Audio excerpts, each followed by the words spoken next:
know that movie where writer-director Chris Robinson, a white guy, cast himself as an albino black man who, with his black brother, escapes from a slave master in order to search for buried treasure? No? Well then perhaps you should stop watching this video, because I'm pretty sure your life is way better not knowing any fucking thing about this movie. Black Rage, considered by many to be one of the worst slavery films ever made, is also known for this ridiculous VHS cover in which people have asked if it's the most racist cover of all time. Short answer, no. There are more racist covers than Black Rage, but what's this say? When you're a slave, you have only one weapon? Make that two. Everyone knows slavery was ended by opening up a can of whoop-ass. I don't see anything racist about this. This man ended slavery with fisticuffs, goddammit. And I promise you that that cover is the most entertaining thing about this movie. Unless you count the obvious alternate title card that's placed over it, because the original release titles were Catch the Black Sunshine and Charcoal Black, which is exactly what the filmmakers received in their Christmas stockings that year. If the box cover is what gets you pumped up to see some slave owners meet the side of a fist, then you're gonna be incredibly disappointed, but at least that gets you more excited than the theme song. When the road seems longer than a road should be, then perhaps you've made a wrong fucking turn. Even the movie doesn't give a shit about this song. Look at this. so catch the black sunshine, follow your dreams.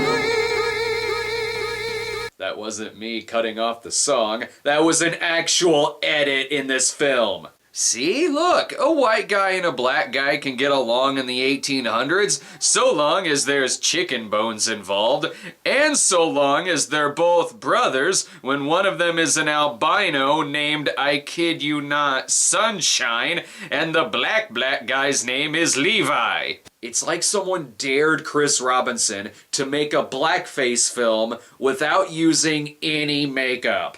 Levi and Sunshine have found a map to buried treasure, which is of interest to their slave master, played by none other than Ted Cassidy, aka Lurch from the Addams Family, and who was apparently Richard Keel in his downtime.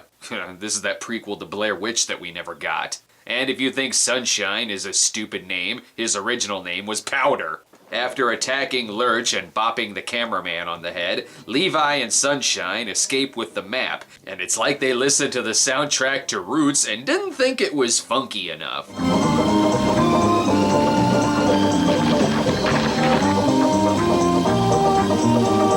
Don't worry, the soundtrack is better than most of the dialogue. No, Massa. Oh, no more! Levi! This way, ain't it? I'm not really scared for this situation, seeing how if somebody stops them, it could easily go like this. Are you white? Yes. Do you own this? Yes. Okay, move along. Since Lurch didn't die from one tap with a shovel, he is pissed. Levi and that white nigger brother of his just went for a little walk. Nothing serious. Oddly enough, he'd probably rather be called that than Sunshine. This movie is just like the Defiant Ones, if Tony Curtis were playing Curtis Mayfield. And is it racist that the white one is a much better swimmer? Seems like they should be easy to find. Just sniff out Sunshine's white hair dye. Judas.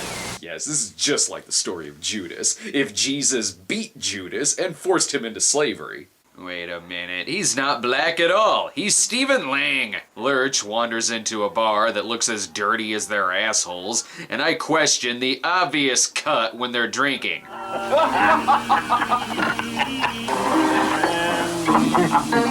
What was cut from there? I'm almost too scared to ask because I'm worried that it's just 5 minutes of ass picking. Too bad, I wanted to see more of redneck DJ Qualls. The bartender looks like he's wearing homeless clown makeup, only they used the white face paint for Sunshine's hair. And this is the first movie that when I say the food looks like hot garbage, I fucking mean it. Oh, you want to hear more dialogue?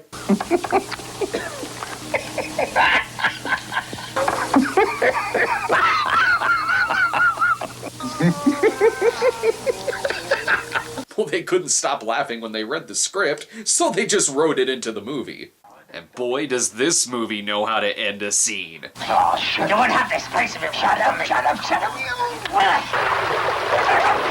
Well, the scene was drowning in its own stupidity, so might as well show them drowning. Lurch has hired these men to track down Levi and Sunshine, and I think they're getting close.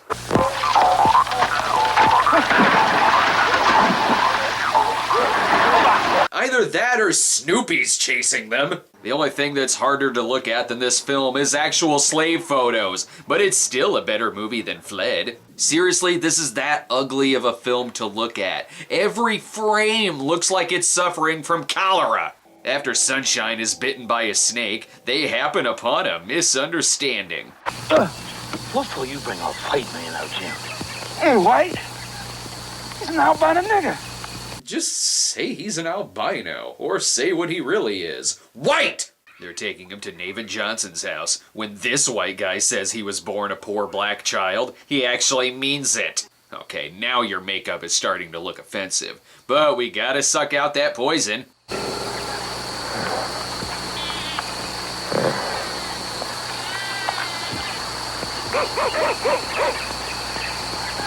Nice to know she's a spitter, I guess. Maybe that's why she talks so slow. How soon? He'll be fine as soon as he wakes up. He feared the knocks on his head more than the bite. This movie is so lifeless, the second half of it is going to be long since dead and buried. Apparently they're in a safe place because people never go there. Or maybe they do. I don't fucking know. I thought you said no one come in here. Well, most don't. Sometimes they do. So people come there then. Got it. Will some of these people please bring lighting? Let's take him now and surprise him. No. It's too dark. There's no moon. And us moving across the water, well, hear us.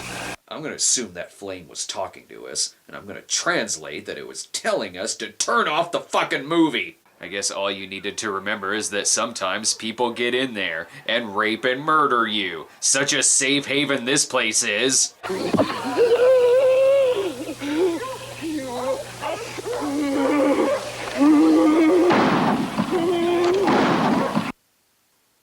Why are you cutting back to me? I've got nothing funny to say here. This movie is seriously ruining my fucking day. Oh, do you have standards? All we do is enslave people against their will and beat the shit out of them, but we're not monsters. We're willing to help out an old man as long as he'll give us information.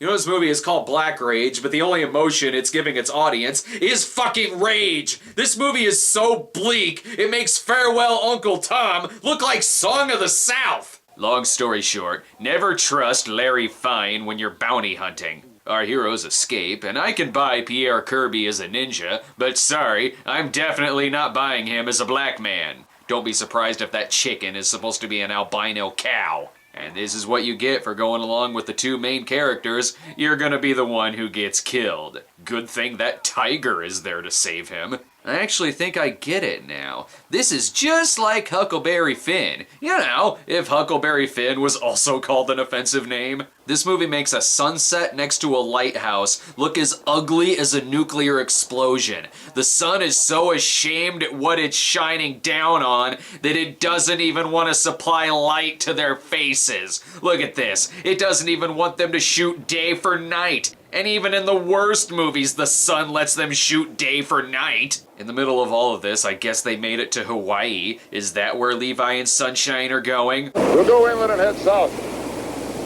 They're only going one place. The Waffle House. That is, if they can make it past some white boys. I knew Brad Pitt wasn't to be trusted in 12 Years a Slave. What are you doing hanging with that nigga? He's my brother. And I'm your Black Mary. He's my brother. I'm a white nigger. Don't tell him that. Tell him you own the dude. It'll save you from getting raped Ned Beatty style.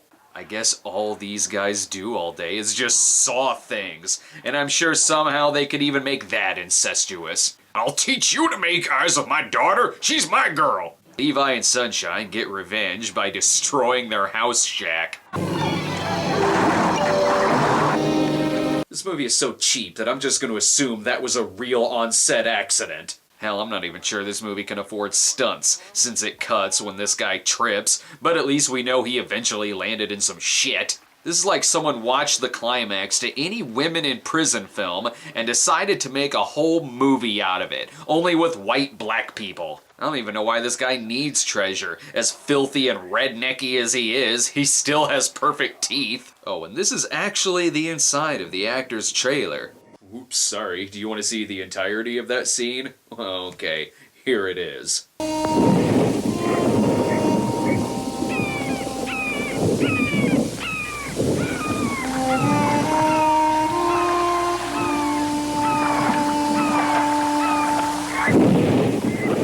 They may cut the movie's theme song, but thank God they left in the sitting in the swamp scene. And whatever dialogue there is mostly hard to hear.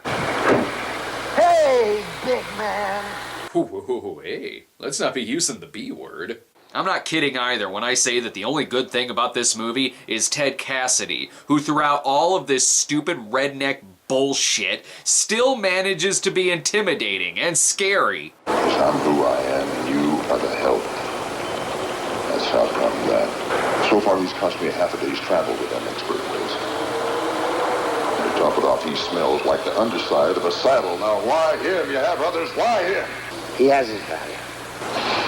Not to me, you don't. I'm just saying, I would not want that guy chasing me. I would probably be dead. Run with the wind. Maybe you'll find a rainbow.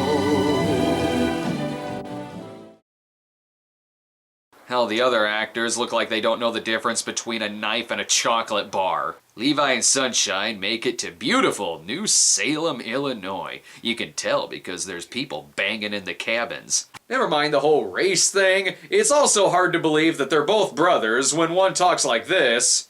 We gonna get us some chickens and you gonna stay right here. Eat that right, little white boy.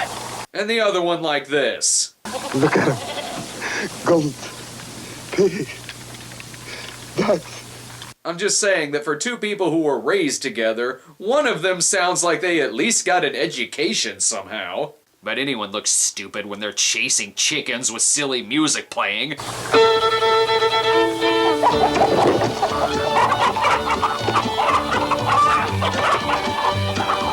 Oh good, Paul Henning showed up to set the rest of it in Hooterville. Gotta admit that's a step up. Except when shenanigans occur and they don't know how to get a bike over a fence. Then when getting shot at, they just run with the damn thing. What the hell is going on here?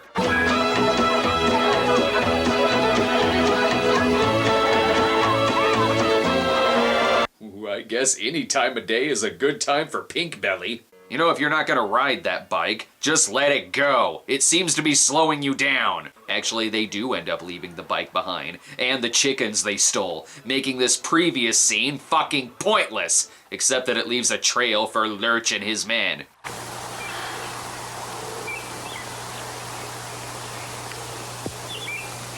What did you think that was, idiot? Tonight, the role of Kunta Kinte will be played by John O'Hurley. Ah, excellent. They found another cabin.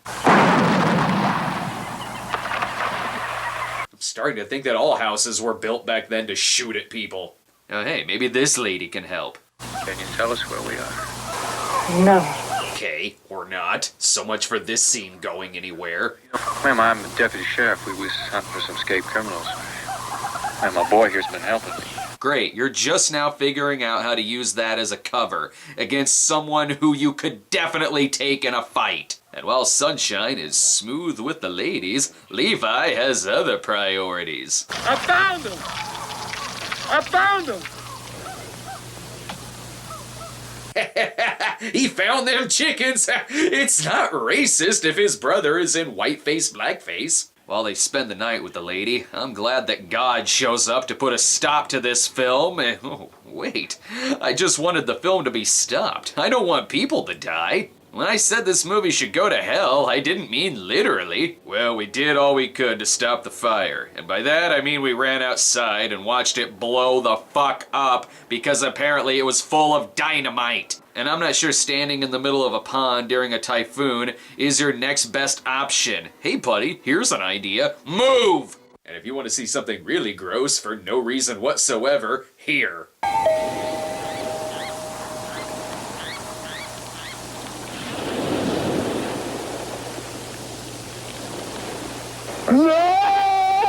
I don't know what he's so scared of. It was just the catering. At this point, Ted Cassidy really looks like he's having none of this movie or its characters.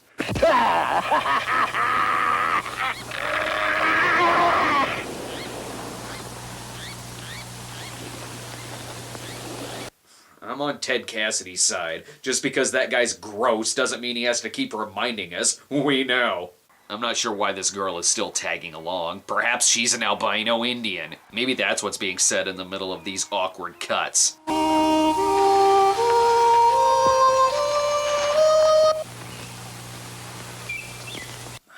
I get it. When the road seems longer than the road should be, just put in an edit. We'll get there a lot sooner. And splice Cannibal Holocaust into it for some reason.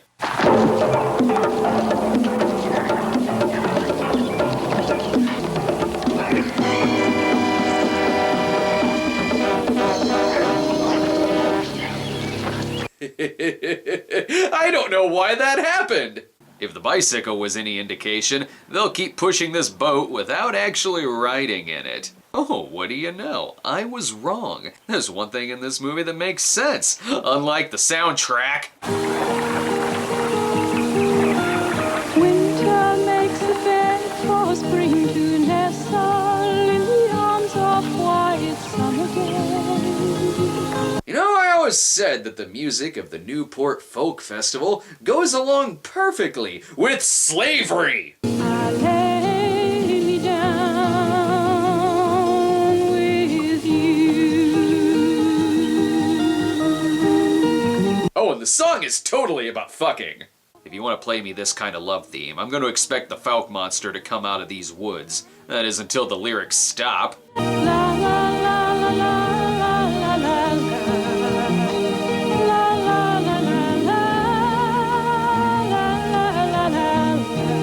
I see that both the song and the movie has run out of shit to say. Look, Snake Plissken even shows up. Expect him to do anything? Well, you're shit out of luck. Just like this so-called romance. She can now please her jungle fever while not pissing off her parents. Or not, because the next scene shows that the bones to their map has been stolen. Was it the girl who did it? Was it this dude? Who knows, because neither are in the fucking movie anymore. And now they're off to die in the ocean. Oh no, wait, they made it somewhere where the hunters are already waiting for them, so I guess they didn't need the map to begin with. Finally, this guy is just too much to take, so Ted Cassidy does what I wish he did hours ago and stabs the fuck out of him. I never thought I'd say this, but thanks, slave master. I hear that in the slave owner's next life, he is fantastic at reviewing movies at midnight. This standoff is like the good, the bad, and the ugly. If there was nothing fucking good about it! The bad guy's got the gun, but Sunshine has got the map. What's gonna happen? You'll never find it without this!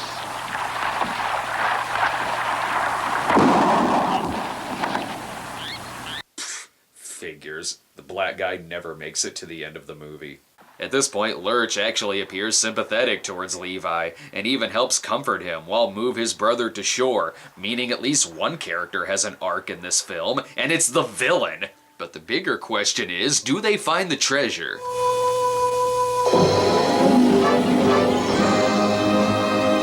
Catch the black sunshine. Oh, fuck off! Nice dignified shot there of your characters. A driver's license photo was more appealing. I don't know who the fuck thought this was a good idea. This is one of the ugliest, most ill-conceived, incompetent, most depressing pieces of dreck that I've had to watch for this show, and I got the short version.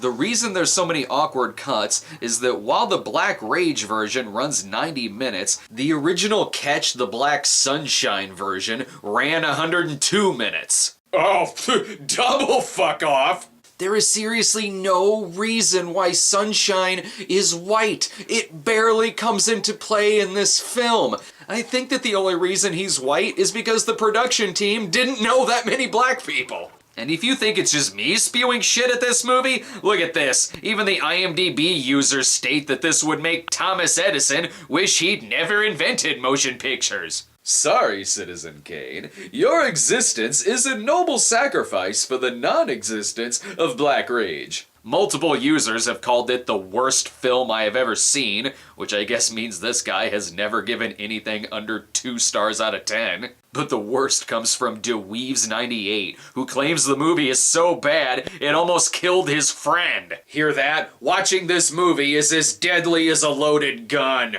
But that didn't stop actor Chris Robinson to attempt making another movie when in 1974 he brought us Convict Women, the story of a group of female escaped convicts who wander through the swamps and are chased by murderous rednecks, and also features Ted Cassidy. What the fuck? So this guy just had a fetish for being chased by rednecks through swamps, I guess. I certainly hope you got your Black Rage worth, if by Black Rage you mean crying over your dead brother while a slave master comforts you. This movie proves that the worst thing to come out of slavery was... okay, even I can't be that hyperbolic. This movie is, it's not worse than slavery. But still, 2 stars out of 10. Where's your horse, Striker? You're sitting on him.